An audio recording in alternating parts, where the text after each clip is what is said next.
but I want to talk about a little bit about when you're working with sellers and their property doesn't go the first weekend or the second weekend or the third weekend, and you have got to call them that next Monday or Tuesday, right? I recently had someone, I took off the day yesterday to go to water park with my family, and they had called or they texted wanting feedback requests. So before I called them, what I did was I called Sunny, got the exact amount of people that have been through the property, the feedback that we've had. I referenced the conversation that I had when I initially talked to them, and I had a plan of what I was going to do before I called them. What you don't want to do when you have a seller that's interested in feedback and a plan is call and say, hey, what's up? You want to call them, have all the information at your disposal, be able to rapid fire talk to them about where their property is, how, as far as, showings, activity, demand, feedback, and recommended price, okay, and control the conversation. Otherwise, you're setting yourself up for disaster. They're going to ask a bunch of questions. You're going to look like you're unprepared. So when I did this yesterday, and actually did it just a few moments ago, but before this meeting, was I had all my ducks in a row. I told my seller, look, we've had 5 showings in the past week, or the past 2 weeks rather. We had an open house. We had 4 people at the open house. Of the 5 showings, we had 2 that seemed interested. They're no longer interested. They are, of the open house, we had 1 person that seemed interested and 2 people that were looky-loos. At this point, we've been on the market, and this is what I always tell my clients at the beginning, is if we go through 2 weeks, 2 weekends of showings and we don't get something, then we need to probably adjust the price, especially if you're in a situation where that price was a little bit high. So what I told my sellers, like, look, we're approaching our 3rd weekend on the market. As I said, the price that you decided to go with was on the higher end. It wasn't unreasonable, but you remind them that you recommended on the 3rd weekend to drop the price, and that in 2 more weeks, you're going to give them another recommendation of a price drop, right?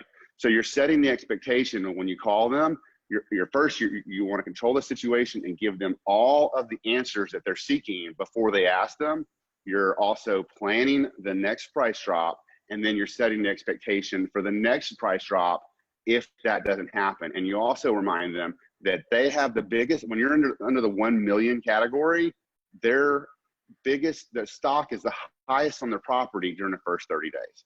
You get to a 1 million, 2 million, it's a whole different game. It's a whole different timeline, but it's the same process. So as I did that, I went in, made that conversation, and I said, by the way, do you have any questions? Nope, that's exactly what I know. I will call you tomorrow and tell you most likely that we're going to take your suggestion for a price shop. So, yes. How do you manage handling objections with clients when they say things like, well, it's only been 2 weeks. Should we really be doing a price reduction already? Yeah, so the way you handle it, and Isabel asked, how do you handle the objections when a client asks, well, it's only been 2 weeks, you think we do it already? The way you do that is you set up your expectations from the very beginning, and you tell them, look, this price range is a price range that's on the higher side of what I recommended.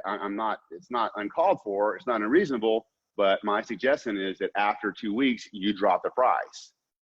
And so that would be during the listing appointment. You said, here's my price recommendation. They said, we want to try a little more. Yeah. You said, we can try, but 2 weeks from now, yes. if we don't have an offer at your price, we should be.